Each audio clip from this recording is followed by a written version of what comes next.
Hi everyone, आप सभी का हमारे इस चैनल में स्वागत है।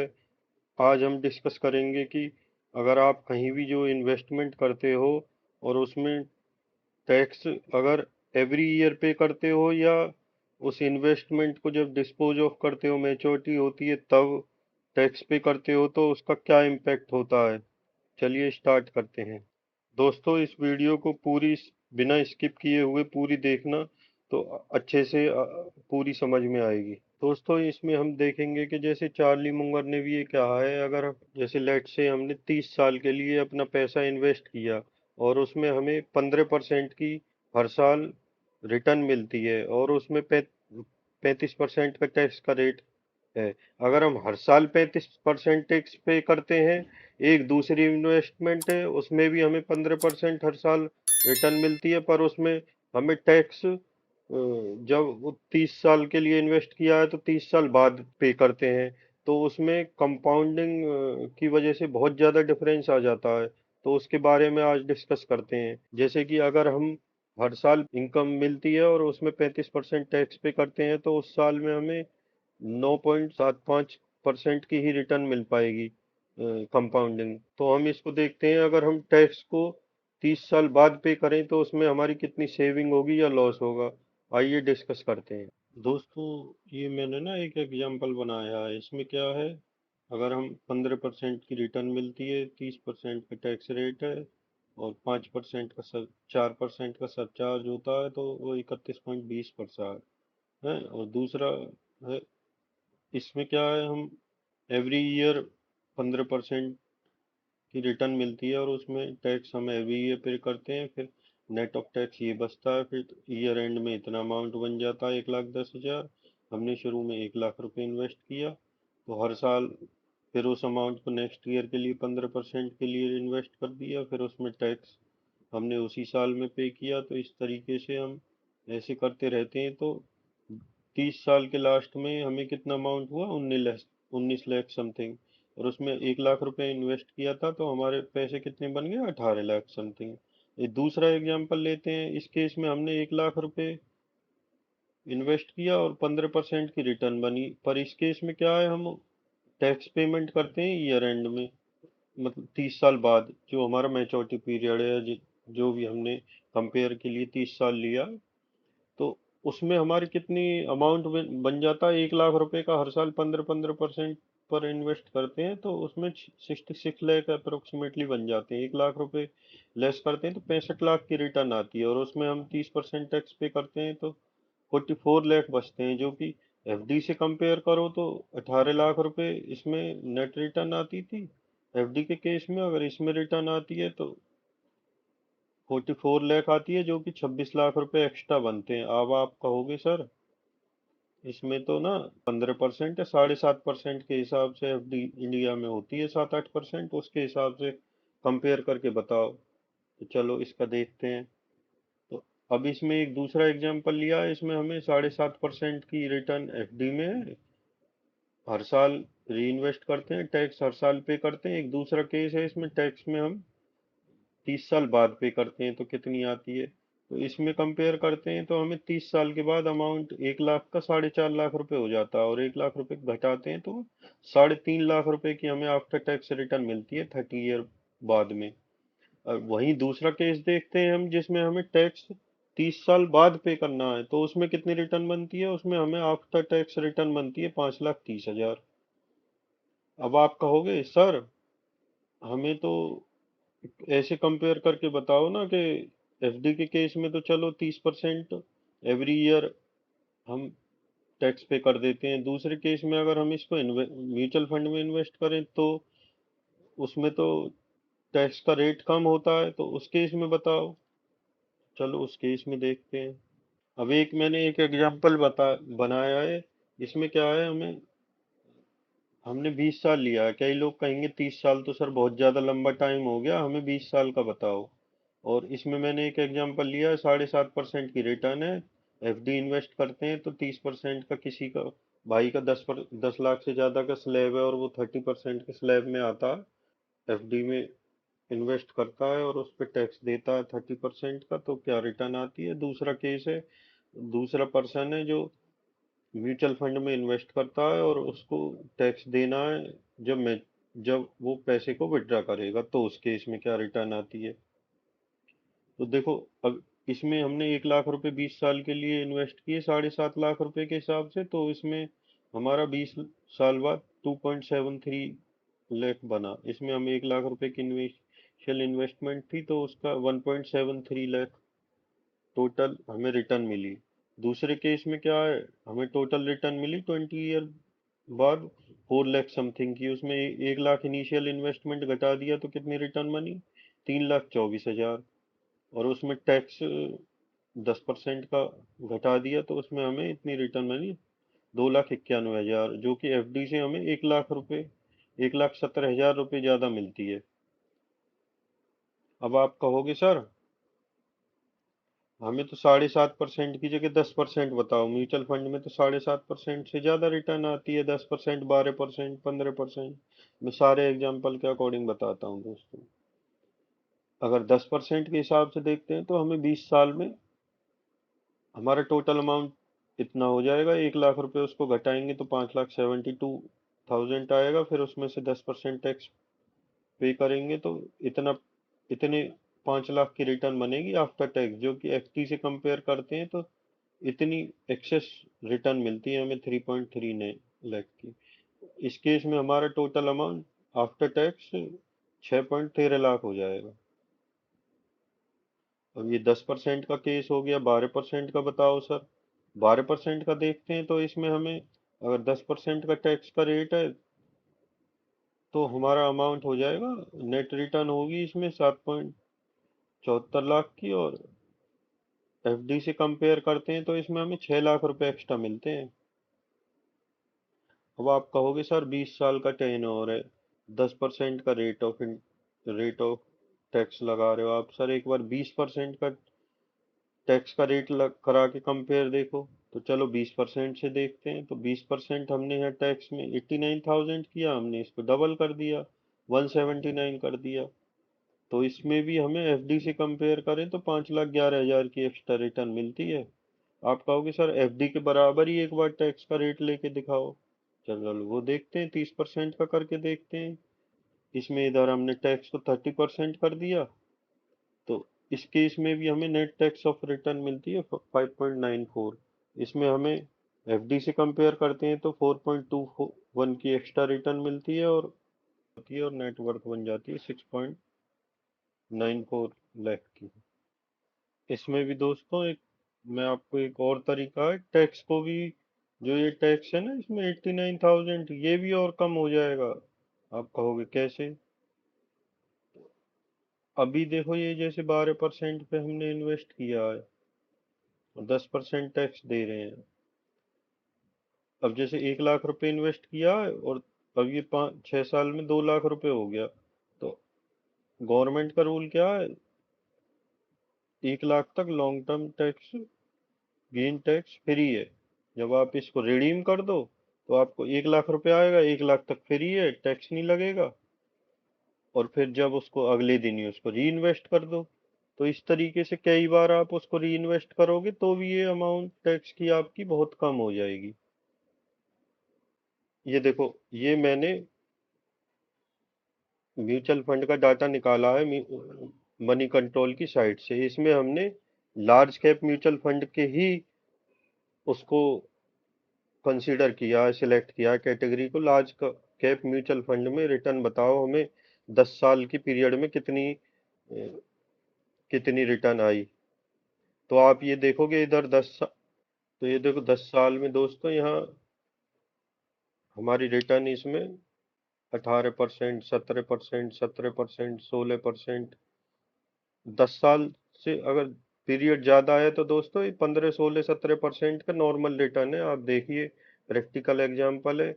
ये म्यूचुअल फंड के नाम है, आप कहीं भी जाके नेट पे सर्च कर लीजिए, पोन India large cap fund direct plan. इसमें देखो 18% की रिटर्न है। बड़ौदा बैंक ऑफ ये बड़ौदा पीएनबी पारिवास का है, इसमें 17% की रिटर्न है। तो लार्ज कैप कैटेगरी में 10 साल में इतनी रिटर्न आ रही है, और ऑन एन एवरेज 16 से 18% की एवरेज की रिटर्न है। और दूसरा देखते हैं, आप कहोगे सर अब हमें मिड कैप का बताइए। मिड कैप की देख लेते हैं। मिड कैप की कैटेगरी में आप देखिए मोतीलाल ओसवाल का मिड कैप का फंड है, उसमें 23% की 10 साल में रिटर्न है। देखो सब में 21 से 22-23% की रिटर्न आ रही है मिड कैप में। ये मनी कंट्रोल का डाटा है। स्मॉल कैप में देख लेते हैं।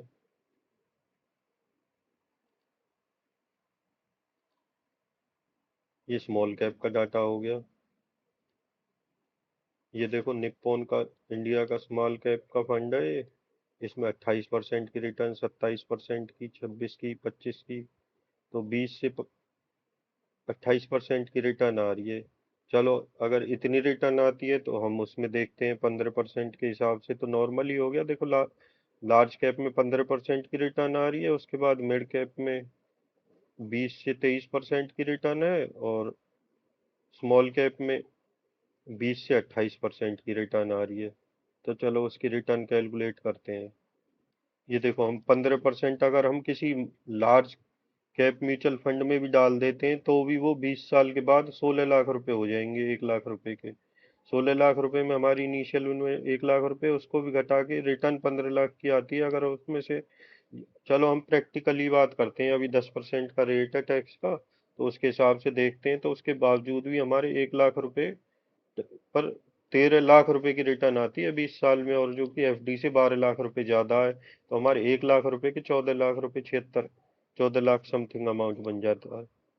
और अगर हम उसी अमाउंट को मिड कैप कैटेगरी में डालते हैं तो दोस्तों 20 साल में वो 1 लाख रुपए ही अप्रोक्सीमेटली आफ्टर टैक्स सब कुछ करके 31 लाख रुपए आपके नेट रिटर्न आ, एफडी से कंपेयर करते हो तो इतनी ज्यादा रिटर्न आती है, और आपकी इतना टोटल वर्थ बन जाएगी 1 लाख रुपए के 34 लाख समथिंग आ जाएंगे। ये तो नॉर्मली सिनारियो है 20 लाख, 20% की रिटर्न का। एक और केस देखता हूँ मैं। चलो आप कुछ अमाउंट स्मॉल कैप में भी डालते हो 1 लाख रुपए, तो 20 साल बाद 77 लाख हो जाएंगे वो आफ्टर पेमेंट ऑफ टैक्स। तो सोचिए कंपाउंडिंग का कितना इफेक्ट आता है। और दूसरा, अगर म्यूचुअल फंड में हम पैसा डालते हैं तो कितना ग्रो होता है, कितना स्पीडली ग्रो होता है। अब आप कहोगे सर आपने तो हमें मनी कंट्रोल का डाटा 10 साल का बताया, 20 साल का दिखाओ, 20 साल से ज्यादा का दिखाओ तो हम माने। चलो आइए मैं दिखाता हूँ उसमें। ये है, देखो ये डाटा है एसीई म्यूचुअल फंड का है, और 23 फरवरी 2024 का डाटा है। तो इसमें सीएजीआर की रिटर्न है, और ये म्यूचुअल फंड के नाम है ये। और इसमें देखो इनकी सीएजीआर कितनी आ रही है, 20 साल से ज्यादा के रिटर्न है। 20 साल, ये नंबर ऑफ ईयर कंप्लीटेड है। देखो एचडीएफसी की ईएलएस टैक्स सेवर फंड में डाला होता तो 27 साल सिंस इंसेप्शन से ये फंड है, उसमें 23 साल की सीएजीआर की है। इसमें निप्पॉन का फंड है, इसमें 22% की सीएजीआर रिटर्न आ रही है 28 सालों में। तो सोचो लॉन्ग टर्म में कितनी वेल्थ की रेट होती है। अब किसी ने अगर इसमें 1 लाख रुपए सिंस इंसेप्शन पे डाला होता तो उसके अमाउंट हो गया 3 करोड़ 28 लाख। बताइए, आप एफडी करते हो, एफडी में इतना अमाउंट एक्सपेक्ट कर सकते हो? बिल्कुल भी नहीं। एक दोस्तों हम पावर ऑफ कंपाउंडिंग का ये देखते हैं, 1% के रिटर्न में डिफरेंस से कितना फर्क पड़ जाता है। लेट से हमने 1 लाख रुपए इसमें हमने 20 साल के लिए इन्वेस्ट किया, तो ये 12% से अमाउंट मैच्योरिटी वैल्यू हो जाती है इसमें 20 साल बाद 9,64,000 समथिंग। अगर वही 13% से करते हैं इन्वेस्टमेंट तो हो जाती है वैल्यू 11,52,000। वही 13% की जगह अगर हमारी रिटर्न 14% की आती है तो वही अमाउंट हो जाती है 13,74,000 रुपये। अगर वही हमारी 15% की रिटर्न आ जाती है तो वो हो जाती है 16,36,000। अब आप देखने में तो यही लगेगा, देखो 1-2% की रिटर्न का डिफरेंस है, पर वो 20 साल बाद जो मैच्योरिटी वैल्यू आएगी वो आप कितना डिफरेंस आता है। देखो 12% की रिटर्न आती है तो 9,64,000 आता है, और 15% की रिटर्न आती है तो वो अमाउंट आता है 16,36,000।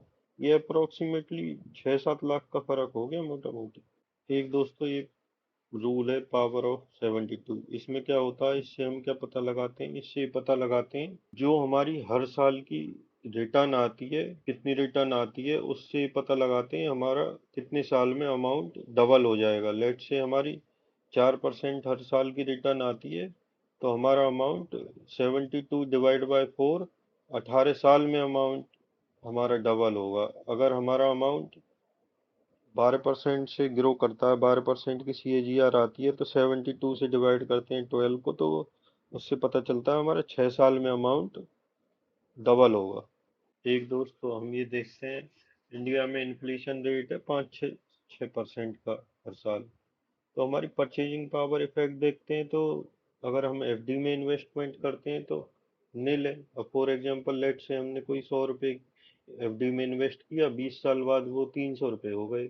और हम कोई आज कोई जो प्रोडक्ट को खरीदने जा रहे हैं उसकी कीमत 100 रुपये है, तो वो भी अब इन्फ्लेशन रेट इंडिया में 5-6% है। अगर हम एज्यूम करते हैं 20 साल तक सेम रहेगा तो वो भी 300 रुपये में मिलेगा।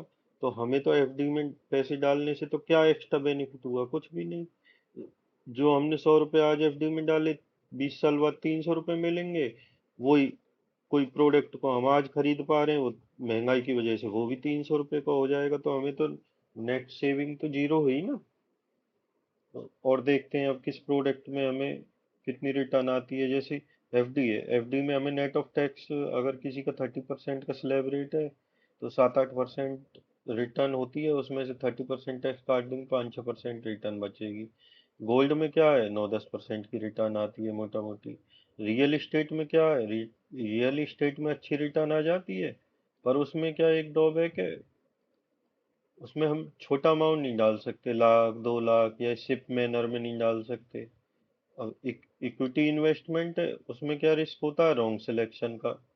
जैसे कि हमने कोई गलत इक्विटी, गलत कोई कंपनी का शेयर खरीद लिया, जैसे किसी फ्रेंड ने बता दिया भाई वोडाफोन खरीद लो, 13-14 रुपये आ रहा, 50 रुपये हो जाएगा, पता चले सारी मार्केट तेज हो गई, वोडाफोन वहीं की है या नीचे आ गया, नहीं चला।